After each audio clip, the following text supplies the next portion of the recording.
Visión País, construyendo ciudadanía, es presentado por Federación de Instituciones de Educación Superior del Paraguay, FIESP, La Paraguaya Inmobiliaria Sociedad Anónima, Escuela de Gobierno y Políticas Públicas Norberto Bobbio. El presidente electo Santiago Peña designó al ministro de Educación y Ciencia, que recayó en la persona del conocido orientador educacional Luis Ramírez. Esta designación genera expectativas en la ciudadanía paraguaya. Por eso hoy queremos hacer el análisis del futuro de la educación paraguaya, conociendo ya quién va a ser el responsable político de la administración del sistema educativo. Hay problemas de carácter estructural en la educación paraguaya y lo venimos compartiendo en Visión País en estos últimos tiempos. La cantidad de excluidos del sistema educativo, niños, niñas y adolescentes que están fuera del sistema educativo es un problema. Pero también es un problema los que están dentro del sistema educativo que no aprenden lo que deben aprender en términos de capacidades y competencias establecidas en la política educativa. Por ello, tenemos un problema en relación con los que están fuera del sistema educativo, pero también tenemos un problema igualmente grave para los que están dentro del sistema educativo. Corregir y redireccionar este problema no resultará fácil, pero tampoco imposible. Pasa por una cuestión de voluntad política, sobre todo en el caso de la población estudiantil paraguaya. Hay muchas cuestiones de estos problemas o debilidades identificados en el sistema educativo paraguayo, la exclusión educativa, la situación de pobreza, que pasa por un abordaje integral y una voluntad política para su solución. Decíamos en otros programas que la solución de la educación paraguaya no pasa solamente por la política educativa, sino también debe ir acompañada de una política social. El tema de la exclusión del sistema educativo, el tema de la situación de pobreza en la que se encuentran miles de los estudiantes, no dependerá de la decisión del ministro de Educación, sino fundamentalmente de la decisión de la clase política. Por ello, la gran responsabilidad que va a tener el ministro de Educación designado será de una tamaña magnitud. Va a estar como el invitado especial hoy en Visión País. A la vuelta de la pausa, ya está con nosotros Luis Ramírez, ministro designado de Educación y Ciencias.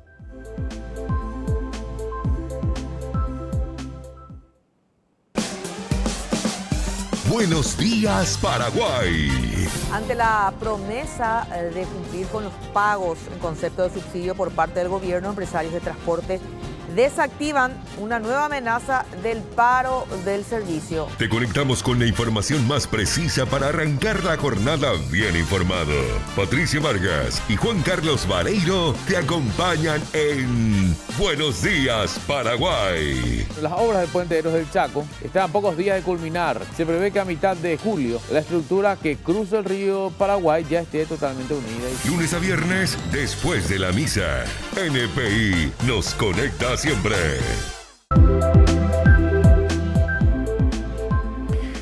Hoy, por supuesto, queremos tener un mano a mano con el licenciado Luis Ramírez, ministro designado de Educación y Ciencias. Hablar de los problemas estructurales del sistema educativo paraguayo, sobre todo lo que hace al tema de la educación fundamental. Muy buenas noches, por los años de amistad. Voy a tutearte, Luis, y gracias por haber aceptado la invitación. Gracias a vos, Francisco. Buenas noches para vos, para toda la teleaudiencia. Bueno, queremos hablar de un problema de carácter estructural dentro del sistema educativo y compartamos la primera placa. para que a partir de ahí podamos conversar con el que va a tener la principal responsabilidad política de conducir el sistema educativo nacional. Hoy en Paraguay, 457.844 niñas, niños y adolescentes de 5 a 17 años se encuentran fuera del sistema educativo, el 25,3% de la población de este grupo etario. Aquí estamos hablando de 5 a 17 años, que la educación es obligatoria y gratuita. Estamos hablando del preescolar hasta el último año de la educación media. Pero también se habla de la importancia justamente de la estimulación temprana. Por tanto, veamos la otra información antes de hacerle la pregunta al ministro designado. Si consideramos a niños, niñas de 3 años y adolescentes hasta 17 años, están fuera de la escuela 656.362. Yo había denominado a esta situación, Luis, un escándalo ético para una población poco menos que más de 7 millones de habitantes y más de 650.000 fuera del sistema educativo. Es uno de los mayores desafíos que vas a tener al frente del Ministerio de Educación. ¿Cómo estás pensando, a pesar de que hace recién unos días que fuiste designado, seguramente estás reuniendo con tu equipo, pero básicamente ¿por dónde crees que tendría que darse la gestión para incluir a esta cantidad importante de niños, niñas y adolescentes excluidos del sistema educativo? A mí me gustaría hacer un zoom también en los motivos de la ausencia o del abandono, porque tenemos que saber la condición de los factores que le llaman asociados, ¿verdad? Uh-huh. Y en una investigación que se hizo también mostraba que los chicos dejaban de asistir porque no tenían vestimenta, por ejemplo. Por las distancias muy largas que a veces tienen que recorrer o porque no tenían las condiciones familiares para poder sostener, entender y acompañar el proceso de los chicos. Entonces, el número es alarmante, es terrible, pero tenemos que hacer un zoom para entender también las causas, porque una vez que entendemos esas causas vamos a saber, vamos a poder realizar los efectos paliativos. Por ejemplo, ¿qué duda cabe que la alimentación es un elemento central para que los chicos puedan estar? Pero si de 180 solo 90 días, ahí hay una brecha grande porque los chicos después ya no tienen condiciones, ¿verdad? Entonces, creo que ese es el gran desafío, poder entender esta placa, decir por qué esos chicos no están, qué está faltando, eso por un lado. Y por otro lado, la misma estructura de la escuela es una máquina de excluir. La institución llamada escuela, no paraguaya, la institución, el modelo, porque cuando el niño no entiende o cuando el niño no puede desarrollar lo que la maestra le pide, se va quedando fuera, se va quedando fuera, se va quedando fuera y se va rezagando. Y esa también es una causa de abandono de la escuela, ¿verdad? Entonces, tenemos que corregir las situaciones que están dentro de la escuela y tenemos que corregir los factores asociados, ¿verdad? Tenemos que poder vincular eso.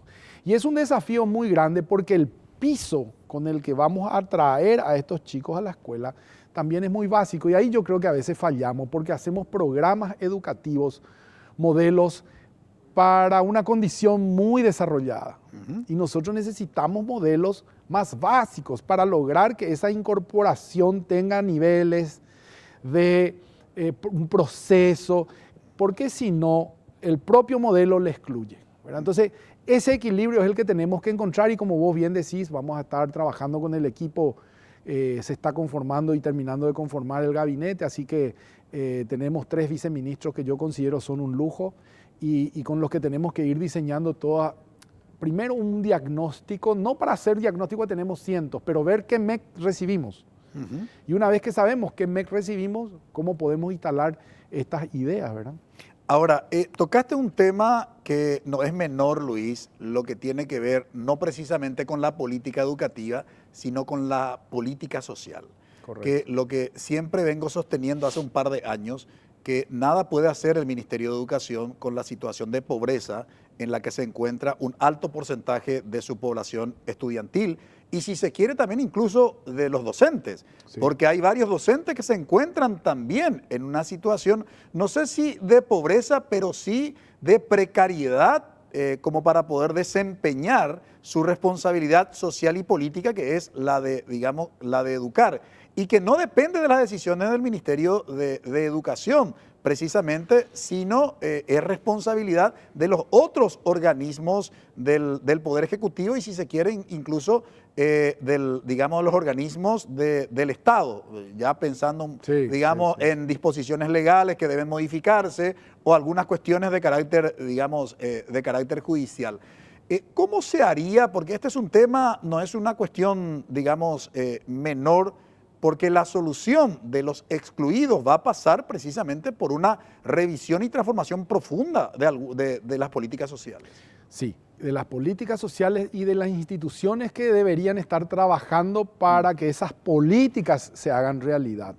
Y eso requiere de algo que también es fundamental, que es cómo vamos a poner los recursos, qué recursos vamos a invertir en educación, porque a veces pensamos que invertir en educación es solamente invertir en el aula, y vaya que sí, pero también tenemos que invertir en esto que nos decía el presidente Santiago Peña. Me decía, no vamos a transigir con la merienda y el almuerzo, vamos a trabajar, y eso requiere una gestión política, porque está en manos de la gobernación y los municipios. Solo capital es, digamos, una responsabilidad del Ministerio de Educación. Entonces, tenemos que ir con el liderazgo político, hacer una conversación con gobernadores y municipios para mitigar esos factores a través de las instituciones que son creadas y a través, sobre todo, de territorio, porque a veces pensamos nosotros lindos proyectos en el laboratorio o en la centralidad del ministerio, pero la bajada suele ser el problema. O sea, ¿cómo baja esa idea a territorio? Y la naturaleza debería ser una conversación con gobiernos locales, con los municipios, para poder solucionar, por ejemplo, el problema de la infraestructura, ¿verdad? Es otro elemento, porque a veces el joven va y no hay baño, y tiene que pasar toda una mañana sin poder ir al baño. O sea, son factores que a veces no se ven, pero que condicionan la permanencia de los jóvenes o de los chicos en la escuela. Entonces, ahí hay que trabajar también con los municipios que reciben del FONACYDE recursos para reparación y construcción de escuelas. Eso hoy no está en el ámbito del MEC, pero es el MEC el rector, y es el MEC el que le tiene que pasar la hoja de ruta a gobernaciones y municipios para decir, esto tenemos que hacer. Entonces, hay una gestión política y hay una gestión económica. Y aprovecho esto para decir que estos son los dos elementos que me ayudaron a tomar la decisión de este gran desafío, porque le vi al presidente definido y decidido a ser él el líder de un proceso educativo, tomando la responsabilidad de estos dos aspectos: la gestión del blindaje político y el blindaje económico, porque hay que financiar programas y proyectos por lo menos por los próximos 4 años. Ahora, el presidente Santiago Peña, durante la campaña proselitista de las internas del Partido Colorado, había asumido un compromiso en una reunión realizada por Juntos por la Educación, donde realmente ha generado bastantes expectativas en la ciudadanía, y esperamos que ahora, cuando asuma, pueda cumplir.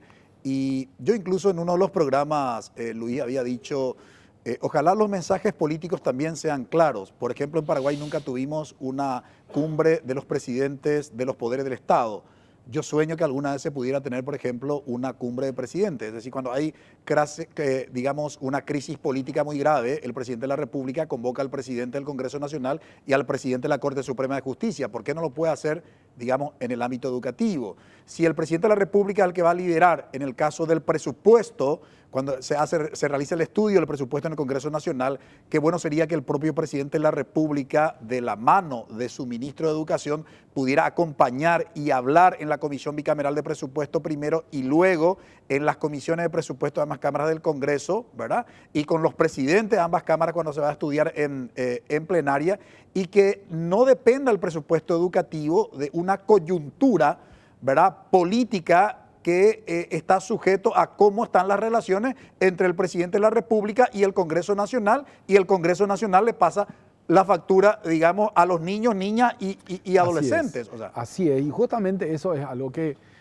nosotros hablamos con el presidente Santiago Peña, es decir, tenemos que lograr pactos políticos, es decir, tenemos que hacer entender la dificultad que se genera para el desarrollo de la educación y la dificultad que eso genera para el desarrollo del país a los legisladores. Y digo eso porque hay muchas leyes también que hay que revisar, la Sin misma lugar a ley de dudas. educación. Hay una ley de financiamiento de la educación que yo creo necesitamos, Sin lugar que a dudas. asegure y bloquee los recursos por los próximos 5 o 6 años. Entonces, hay un trabajo muy importante que está en la base, que es el cimiento de lo que vamos a hacer después, que depende de esa buena relación que se gestione entre el Ejecutivo y el Legislativo, ¿verdad? Y ese liderazgo es del presidente, es su decisión y su definición, y eso es lo que nos anima, porque como bien decís vos, un ministro es uno entre muchos otros ministros que todos se van a pedir lo mismo, ¿verdad? Entonces, el presidente es el que marca el liderazgo y dice, no, este es el espacio, esto es lo que mi gobierno privilegia, vamos entre todos para acá. Y eso no recuerdo que haya existido y creo que eso puede ser el punto de inflexión para lograr saltos en educación. Si no, va a ser muy difícil. Definitivamente, y esto que siempre se ha criticado, que si el presidente de la República no lidera el tema educativo, termina liderando lo que yo denomino el presidente de la República adjunto, que cumple esa figura el ministro de Hacienda. Porque al final los demás ministros tienen que arrodillarse ante el ministro de Hacienda para resolver problemas gravísimos de su ministerio. Y si se pone duro ahí y no lidera al presidente de la República, a ver, bueno, aguantate porque el ministro de Hacienda te dice, mira, estoy mirando la caja y acá casi nada no hay, vete vos, solucioná tu problema en tu ministerio, y obviamente se van agudizando los problemas dentro del sistema educativo y tenemos esta cantidad de excluidos. Por eso la importancia, insisto en la importancia y enfatizo del liderazgo del presidente de la República, que eso no quede simplemente en una retórica.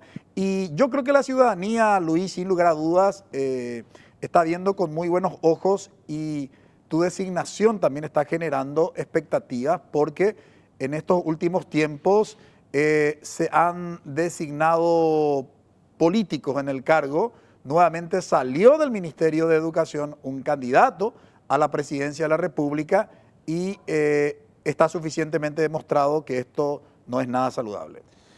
Es así, y yo creo que tenemos un desafío enorme, la vara de expectativa está muy alta, y pasó algo también que lo hablábamos con el presidente y fue otro de los motivos. Nosotros tenemos 4 años para empezar un movimiento de hacer bien en educación. Si no lo hacemos, el fondo en el que estamos no va a permitir el crecimiento y el desarrollo del Paraguay en ningún sentido y en ninguna áreas. Entonces, es decisivo, es definitivo. No sé si podemos esperar otros 4 años más. Entonces, o lo hacemos ahora y lo hacemos todos juntos. Necesitamos de todos, de los gremios, de los padres, de las familias, de los maestros, todos hacemos un pacto de los políticos, y necesitamos también la gestión de recursos genuinos fuera del sistema, porque el sistema está agotado.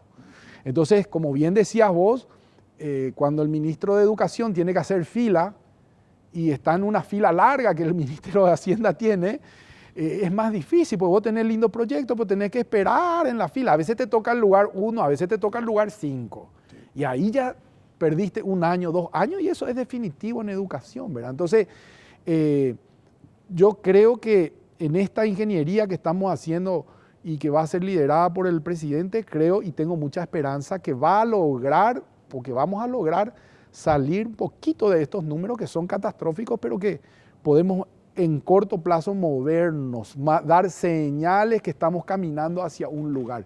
Eso es muy importante. Y para eso, una de las cosas importantísimas también es tener un proyecto, un plan paraguayo.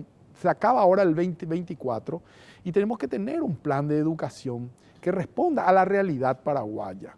Entonces, porque el problema es al no tener vos un plan. ¿Por qué funciona el BCP? Porque ellos tienen un proyecto económico. Y ese proyecto económico tiene sus lineamientos y condiciones, y a nadie se le ocurre venir a cambiar. En educación no pasa eso. Viene uno, pone ventana, viene el otro, pone puerta, viene el otro, pone techo, viene el otro, saca techo. O sea, no podemos funcionar así. Aquí tiene que haber un proyecto que se respete. Entonces no importa si va o viene, porque el proyecto es lo que se va a desarrollar y se va a respetar. Yo creo que esa es otra de las cosas que podemos dejar como una hoja de ruta para el futuro y se puede hacer ahora en el mediano plazo. Sobre ese tema queremos hablar a la vuelta de la pausa justamente. Si hay algo que se tiene que destacar de la reforma educativa implementada en la década de los 90, fue precisamente su plan estratégico denominado Paraguay 2020, que se había elaborado en el año 1996 y hubo una revisión en el año 2008, unos ajustes, ¿no? Y nunca se evaluó ese plan estratégico. Entonces, esas son las cuestiones que es importante. Hoy, por ejemplo, en Paraguay no tenemos una evaluación de la reforma educativa. Solamente tenemos la evaluación del aprendizaje de los estudiantes. Pero una reforma educativa implica también otros aspectos, otros elementos que configuran el sistema educativo. No es solamente el aprendizaje de los estudiantes. A la vuelta de la pausa vamos a hablar con Luis Ramírez, designado ministro de Educación y Ciencias, acerca de cuáles serían sus principales prioridades para el sistema educativo. Brevísima pausa.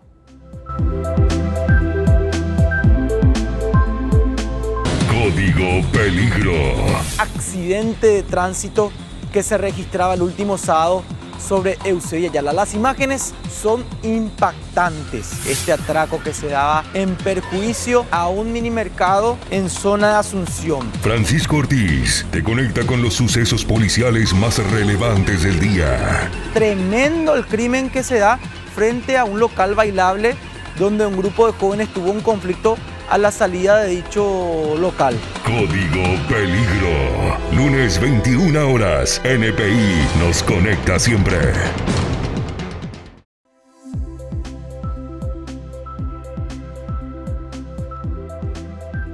¿Cuáles serán las prioridades del próximo ministro de Educación y Ciencia atendiendo a la complejidad del escenario educativo?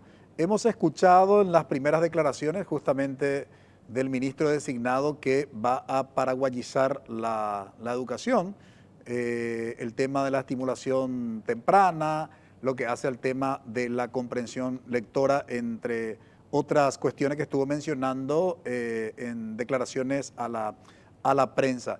Vamos a ver si nos podría explicar básicamente en qué va a consistir estos conceptos. En primer lugar, el tema de paraguayizar la educación. ¿Cómo están pensando eso, Luis? Yo creo que se cumplen 100 años de Ramón Indalecio y tenemos que reescribir nuestra historia.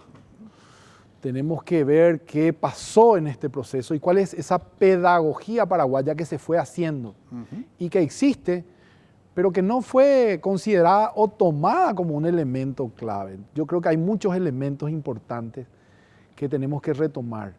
Eso por un lado. Por otro lado, yo creo que una de las cuestiones urgentes es devolver al MEC la moralidad. ¿Qué significa eso?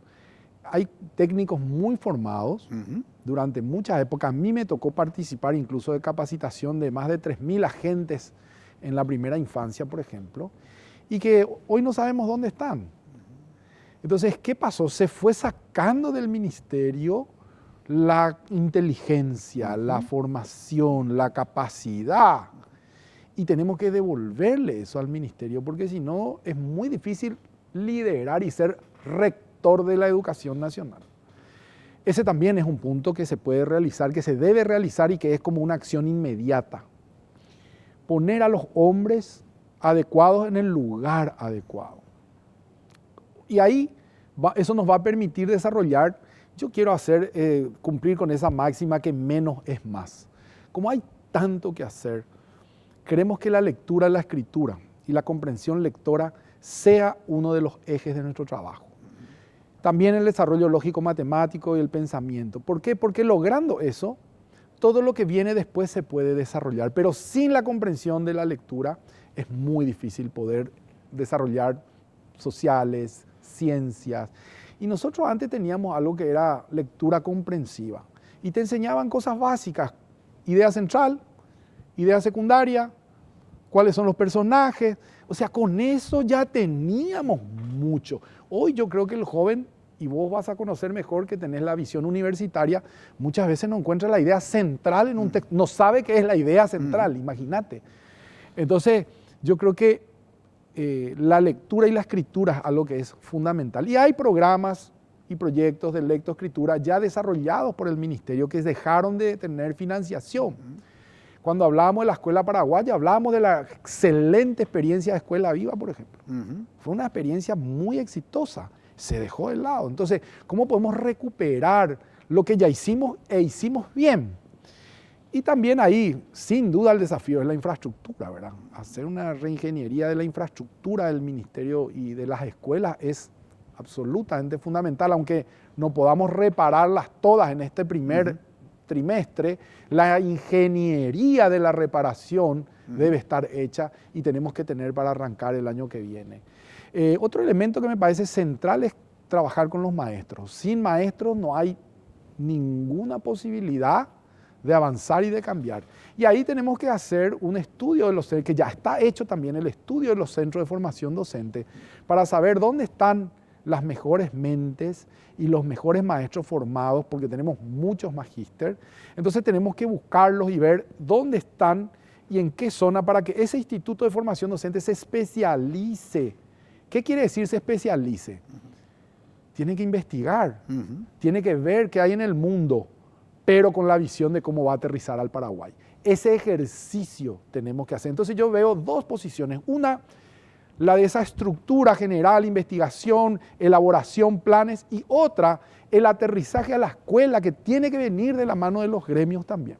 O sea, nos tienen que ayudar a la formación, a la capacitación de su gente y con ellos hacer los planes operativos para rápido tener suceso en el aula. Eso creo que es algo que es así fundamental. Y por último, desarrollar ese proyecto que decíamos, de manera que el que venga tenga una hoja de ruta que fue construida pensando en Paraguay. Y eso también facilita la cooperación. Porque yo no puedo cooperar con alguien que no sabe lo que quiere. Es muy difícil. La cooperación va a venir y terminamos siendo nosotros un país que coopera con la cooperación. Nosotros, yo pienso que tenemos que plantearnos al revés. Incluso cuando esa cooperación no es cooperación, cuando son préstamos. Y le endeudamos al país para mejorar algo que no mejora. Entonces yo digo, ¿cómo pudimos hacer eso? Tenemos que estudiar muy bien y eso también es un punto central. ¿Por qué? Porque tiene que ver con las fuentes de financiación. Y luego buscar nuevas y genuinas fuentes de financiación para la educación, que financie no estructura, sino programas educativos. Ahora, tocaste una serie de cuestiones, a mi modo de ver, vinculados con la estructura del sistema educativo. Por una cuestión de tiempo, solo quiero hacer referencia al tema de los docentes. Evidentemente, no hay cambio educativo, no hay mejora del aprendizaje de los estudiantes que no pase por la gestión de los docentes en aula.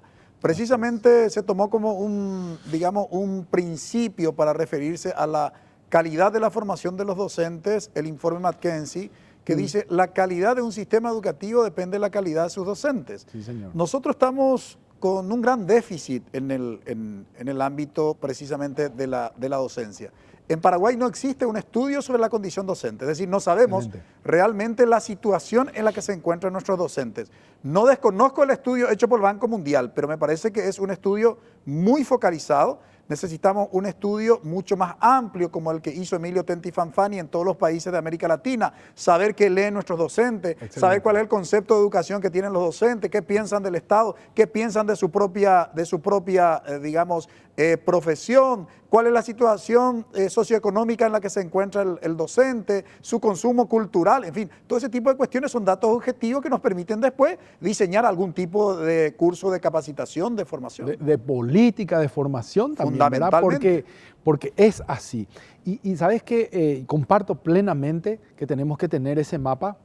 Ojalá que podamos eso también vincular a un trabajo con los gremios, porque ¿cuánto ya llevamos invirtiendo en formación docente en distintas áreas, a través de las universidades? ¿Y qué resultados estamos teniendo?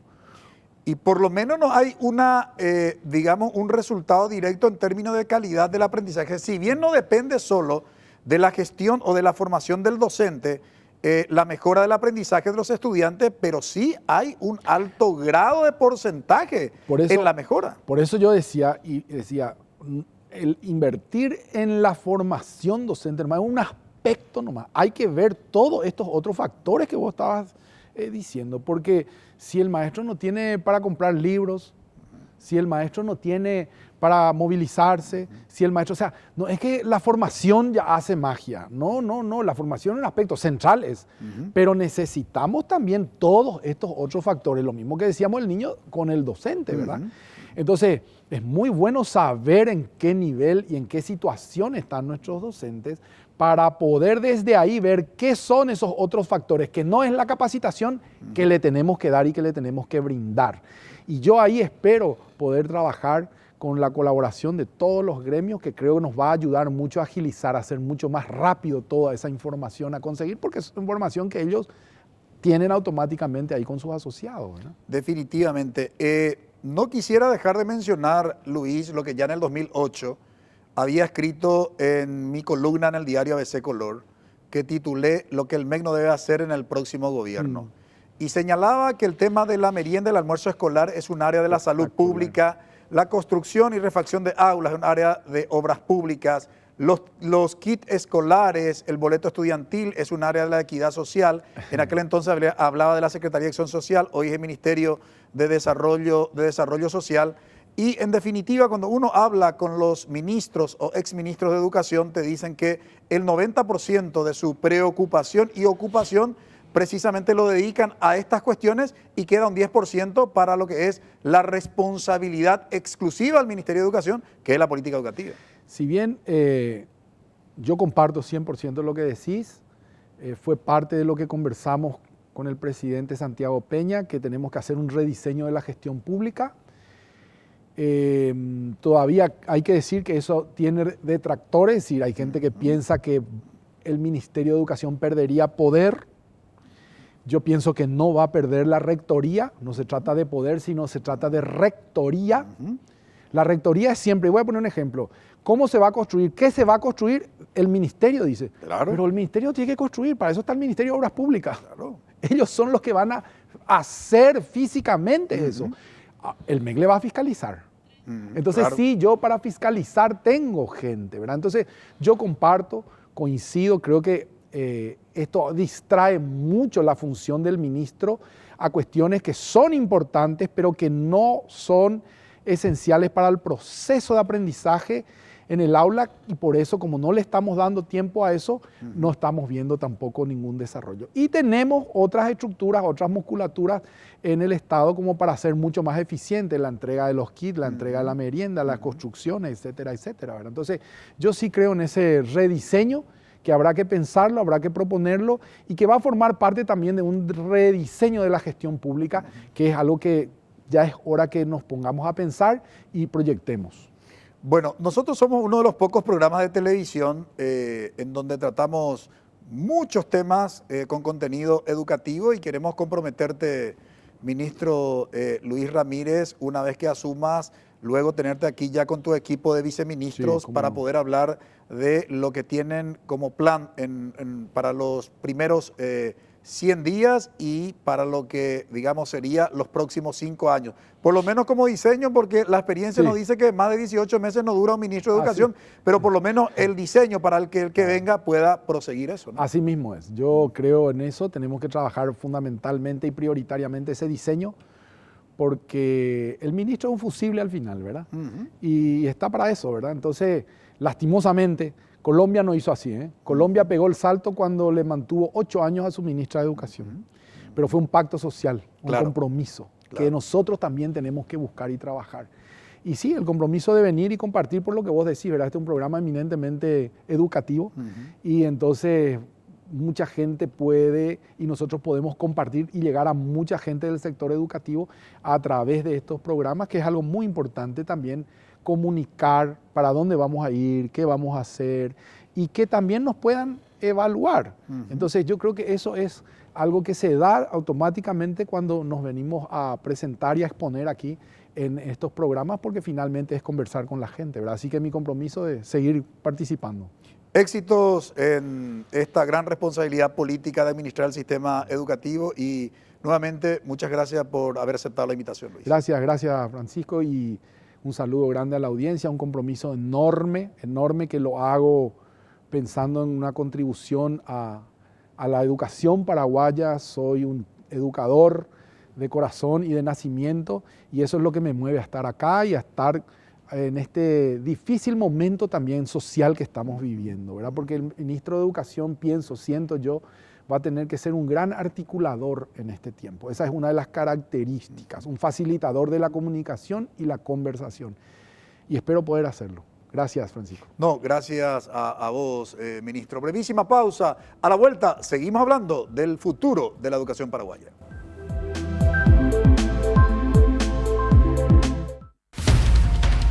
Teledía de 13 a 14. Nos centramos en informaciones que resulten útiles para el desarrollo de tus actividades. La información nos lleva a Canindeyú. Fíjense que es muy grave esto que está sucediendo porque hay varios accidentes que se están registrando por el pésimo estado de la ruta. Conéctate con Carolina Arévalo y Roberto Coronel en Teledía de 13 a 14. Un joven de 18 años fue víctima de un asalto en la ciudad de Luque, en el barrio Primavera. Motoasaltantes le despojaron de su biciclo, elemento que utilizaba para poder trabajar y ayudar a su madre. De lunes a viernes a las 13 horas, NPI nos conecta siempre.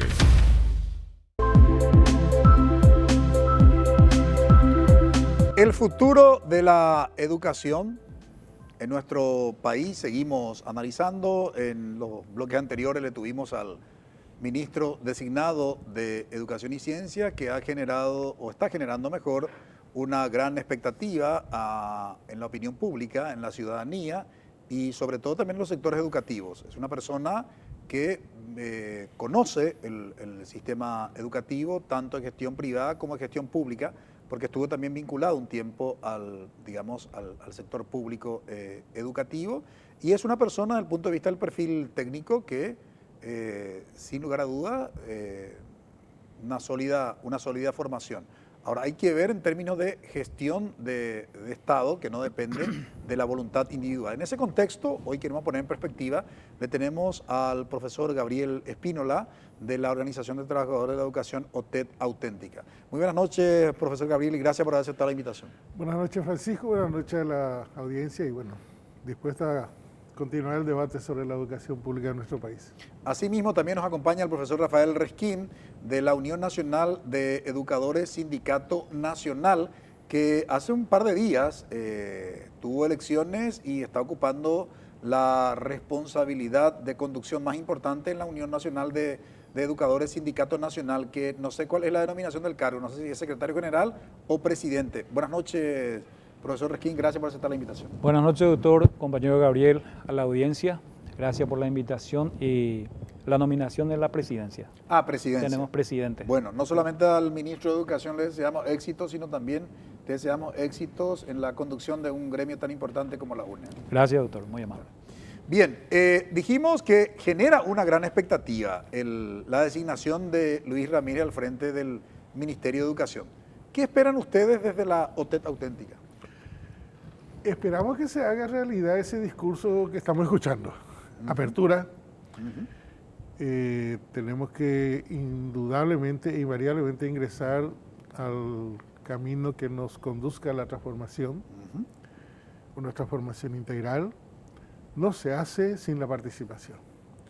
Y la participación sin exclusión debe ser el parámetro fundamental de toda democracia. Paraguay sigue construyendo democracia. Tenemos todavía debilidad en el andar de nuestra democracia y creo que es una oportunidad para que desde el estamento educativo se pueda visibilizar de que con la participación es posible construir y en realidad se construye solo con participación. Ahora, profesor Resquín, ¿cómo están viendo la designación de Luis Ramírez al frente del MEC desde la UNE? Con expectativa. Realmente Luis Ramírez es una persona que conoce mucho de educación, no es ningún improvisado. Por lo tanto, si de la voluntad de él depende, puede hacer mucho. Una persona muy abierta, una persona que tiene una línea de pensamiento también, una perspectiva bastante ambiciosa. Ahora, la gran disyuntiva sería si va a poder desarrollar los proyectos que él tiene previsto, porque siempre históricamente tenemos la experiencia de que todos los que vienen prometen mucho, pero a la hora de la verdad no puede porque realmente no cuenta con los recursos, no cuenta con el apoyo que debería políticamente contar y lógicamente él también va a tener que depender de eso.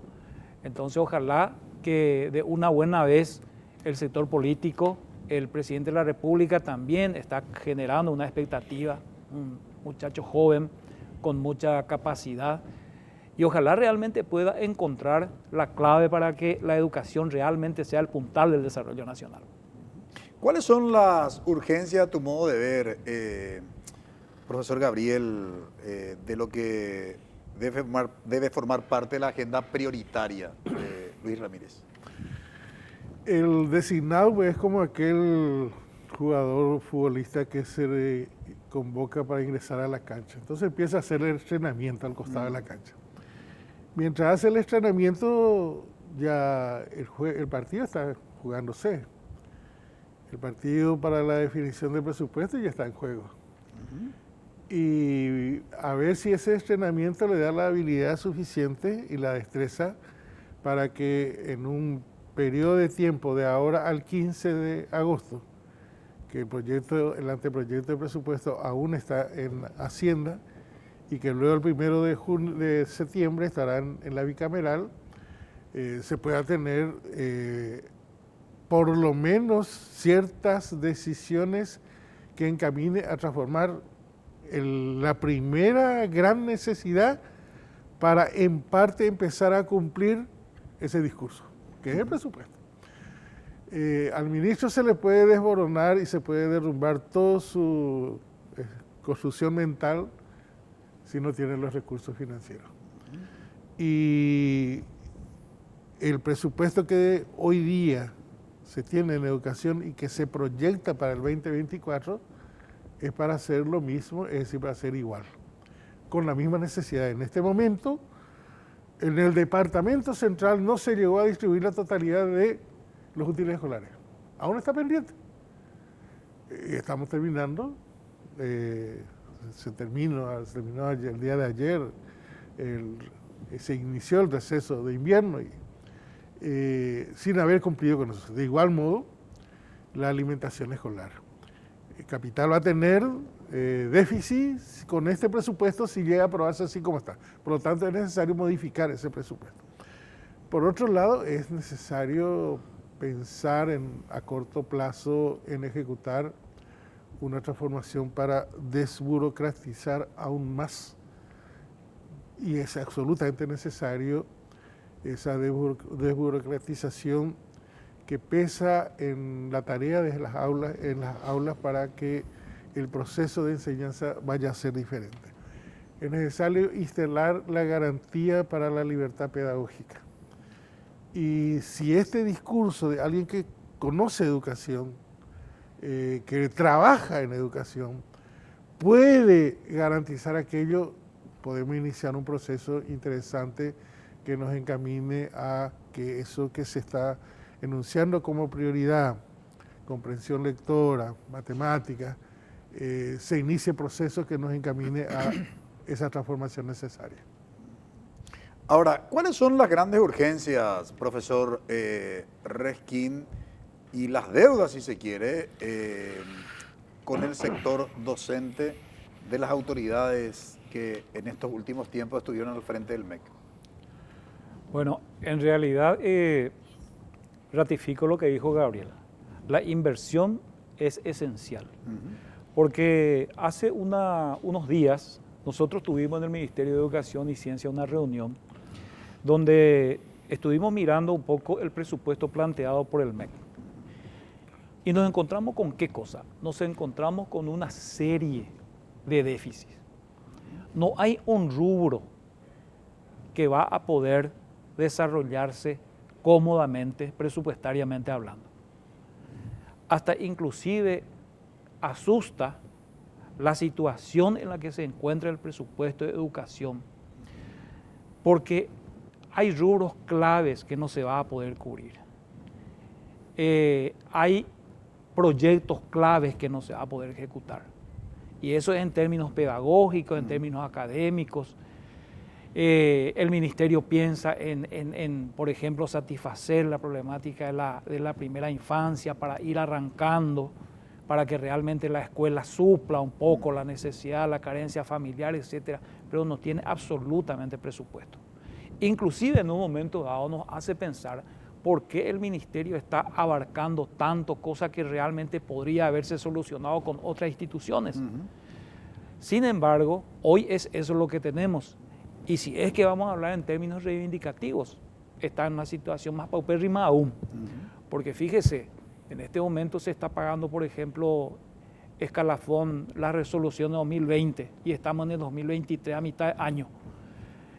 En cuanto a bonificación familiar, por ejemplo, el docente está cobrando 80.000 guaraníes cuando tenía que haber cobrado 350.000 guaraníes docente en doble turno. O sea que 270.000 guaraníes por mes que el Estado le está debiendo al docente si tiene un solo hijo. Bueno, por otro lado, yo creo que lo urgente es concatenar dos cosas: la malla curricular y la capacitación docente. Porque el nuevo ministro es una persona muy, ¿cómo se dice?, de muy buenos pensamientos, muy buenas ideas. Coincidimos en muchas cosas con él, pero cuando, por ejemplo, nosotros hablamos de adecuar la malla curricular, primero, ¿a qué debemos adecuar? Y segundo, ¿está preparado el docente para la adecuación curricular? ¿Y qué va a hacer el Ministerio de Educación para preparar a esos docentes para la adecuación de la malla curricular? Porque eso requiere también inversión, requiere tiempo, requiere espacio. Entonces, para hacer un poco un redondeo, yo creo que esas dos cosas: primero, focalizar la inversión, y segundo, capacitar a los docentes para que podamos arrancar el cambio.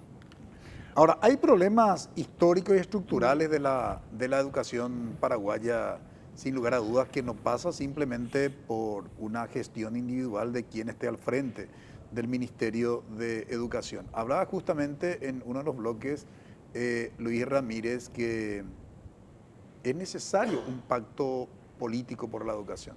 En Paraguay, en realidad, y vengo sosteniendo hace un par de años, que el único pacto que tuvimos por la educación fue la Constitución de 1992, que ni siquiera las otras leyes como la General de Educación o la Ley del Estatuto del Educador, digamos,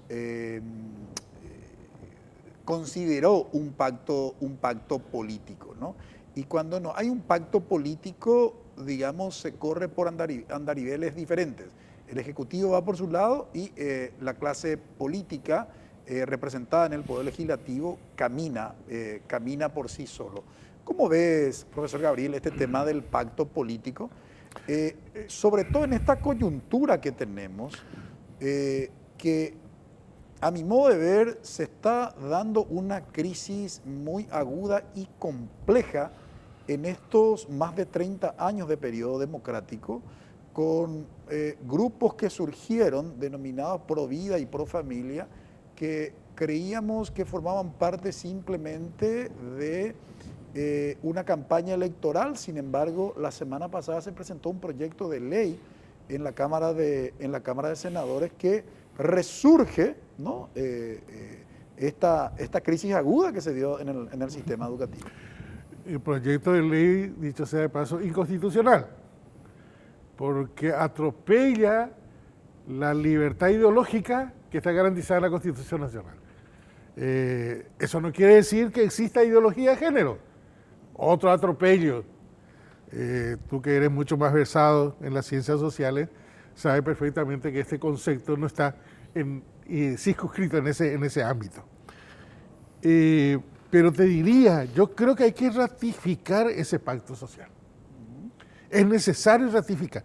¿Y por qué es necesario? Este desenvolvimiento de nuestro político desnuda su desconocimiento sobre ese principal pacto político social, cual es la Constitución Nacional. En educación también lo tenemos, esa debilidad. el Estado social de derechos debe empezar a funcionar. Por lo tanto, los derechos humanos, ambos prácticamente desconocidos en la práctica. Tú iniciabas la conversación con el ministro designado dando unos datos. 457.000 estudiantes. Si lo reincorporamos esa cantidad, ¿cuántos docentes necesitamos? ¿Tenemos? 15.000 docentes como mínimo. No tenés 15.000 docentes disponibles. Pero lo peor no es no tener, lo peor es que este 456.000 va acrecentándose, va aumentando. Los pueblos originarios, con ellos se incumple ese pacto, porque la educación a la mayoría de los pueblos originarios llega solo al 6º grado. Y la Constitución habla de 9 años, no habla de 6 grados. Y la ley habla de 13 años, preescolar hasta el último año de la media. Exacto. Entonces, yo soy partidario, nosotros somos partidarios de ratificar ese pacto, de tener que volver sobre el mismo para de ahí andar. Sí, ¿qué es ese pacto? Ese es el cimiento. Empecemos ahora a construir, si es necesario, escala, si es necesario, pared, pero sobre ese cimiento, conozcamos cuál es nuestro cimiento. Pareciera ser que es como el cimiento real, no vemos la Constitución porque no la estamos poniendo en práctica. Entonces, si la pusiéramos en práctica, hoy los compañeros, los padres, los estudiantes de Cazapá, tendrían su alimentación escolar, no lo tienen. Culminó el periodo escolar de esta primera etapa sin haber recibido la merienda escolar, existiendo ahí los recursos. Entonces, mientras esta situación continúe, los de arriba no van a solucionar, los de abajo tenemos que empezar a expresar estas demandas y necesidades para que podamos hacer que la política educativa sea política de Estado. ¿Por qué es tan importante, profesor Resquín, el rol de los docentes en la estructura de un sistema educativo? Empecemos por el lado de que el docente, yo siempre digo que es un líder social por excelencia. El docente tiene una, no sé si viene al caso el término que voy a usar, tiene un mercado formado con quien tiene que trabajar, tiene a sus alumnos. Él está obligado a desarrollar una política dentro de su trabajo, que es la educación, ¿verdad? Es el que transmite, es el que recibe el sentir del alumno. Por eso que muchas veces no se puede reemplazar, por ejemplo, la clase virtual por una clase presencial. Porque esa interrelación humana que existe entre el docente, los alumnos entre sí, la escuela con la familia con la escuela, eso hace que realmente haya esa conexión humana que tiene que haber. Y ahí, ¿quién es el protagonista? El docente, el que tiene que direccionar, el que tiene que recoger, el que tiene que distribuir, el que tiene que dar ciertas instrucciones y sobre todas las cosas el que tiene que aprender de su ambiente. Entonces, por eso es tan clave la formación del docente, y no solamente en términos de sabiduría y en términos de sapiencia y en términos de manejar la pedagogía ya preestablecida. Yo siempre digo que el docente tiene que tener su propia pedagogía. Solamente así se va a poder hablar de una independencia pedagógica, como habla el compañero Gabriel, con la que estoy totalmente de acuerdo. ¿Cómo yo voy a exigir o pedir independencia pedagógica a un docente que no tiene iniciativa? El docente tiene que tener iniciativa, el docente tiene que inventar en las situaciones más difíciles. Traigo un poco lo que decía Einstein, en tiempos de crisis, la imaginación más importante que el conocimiento. Entonces, en ese sentido, el docente muchas veces, y yo creo que en el Paraguay tenemos esa problemática, el mismo docente no está dimensionando la importancia suya dentro de la sociedad. Por eso es tan importante que el docente se inmiscuya en el trabajo que desarrolla y saber exactamente qué es su rol, que no es meramente un transmisor de contenidos, sino de como te dije de repente, ¿qué hace el docente? El docente viene, el alumno, y le llora y le cuenta su problema. ¿Por qué el alumno viene y te cuenta su problema? Porque vos sos el elemento de receptividad de su problema. No cabe la menor duda. Y vos tenés que no solamente escucharle, tenés que buscar darle solución. Así mismo, se me fue el tiempo. Este es el inicio, obviamente, de un largo análisis y debate a lo que acostumbra Visión País, sin lugar a duda. Por eso le comprometo a ambos gremialistas de la OTET Auténtica y de la UNE, Sindicato Nacional, a seguir analizando el tema educativo. Muchas gracias, profesor Gabriel. Se me fue lastimosamente el tiempo. Muchas gracias, profesor Resquín. En una próxima ocasión le tendremos aquí, también en nuestro programa de radio en Ñandutí. A la vuelta presentamos nuestra conclusión.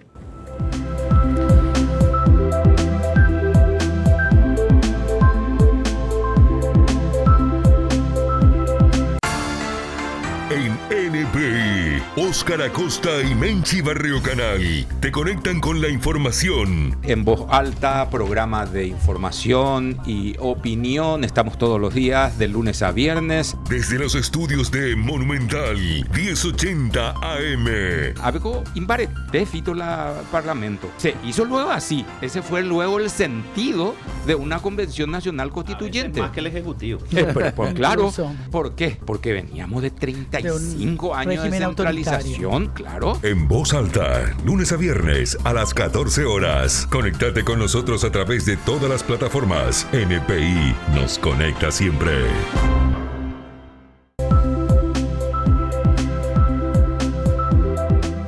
El futuro de la educación paraguaya ha sido el tema que pusimos en perspectiva para el análisis hoy en Visión País.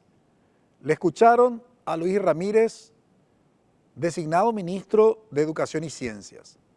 Ya conocemos el equipo que tendrá la alta responsabilidad política de la conducción del sistema educativo nacional. Es decir, ya también conocemos a los viceministros que estarán acompañando la gestión del ministro designado. Hablar del futuro de la educación paraguaya implica una revisión de los problemas estructurales de nuestro sistema educativo, que en muchos de los casos estos problemas estructurales son históricos. La primera cuestión tiene que ver con la inversión que el Estado paraguayo en estos últimos tiempos estuvo asignando a la educación. Hoy estamos por el 3.5% del Producto Interno Bruto que se destina a la educación. Ya cuando en la década de los 70, de los años 70, digo bien, del siglo pasado, la UNESCO había sugerido que el piso que un Estado debe invertir en educación como mínimo debe ser del 7% de su Producto Interno Bruto. Es decir, 3.5% más tiene que invertir Paraguay para poder atender los problemas básicos de su sistema educativo. Pero no solamente un problema de financiamiento de la educación, el drama de nuestro país, sino también lo que hace a la calidad de la enseñanza y la calidad del aprendizaje. Nuestros alumnos definitivamente no aprenden lo que deben aprender, y eso en gran medida está vinculado con la calidad de la formación de nuestros docentes. Y ahí identificamos una gran debilidad en relación con el tema de la formación y capacitación continua de nuestros docentes. Otro de los dilemas tienen que ver con la situación en la que se encuentran las infraestructuras edilicias escolares. Tiene un gran desafío el nuevo ministro de Educación designado y su equipo que lo va a acompañar en la gestión. Esperamos que realmente con la gestión de Luis Ramírez se pueda mejorar la educación paraguaya. Estaremos atentos, acompañaremos y lo invitaremos aquí en Visión País para hacer el análisis y los resultados que va generando su gestión. Agradecemos su preferencia, que todos tengan un buen inicio de semana. Buenas noches. Visión País, construyendo ciudadanía. fue presentado por Federación de Instituciones de Educación Superior del Paraguay, FIESP, La Paraguaya Inmobiliaria Sociedad Anónima, Escuela de Gobierno y Políticas Públicas Norberto Bobbio.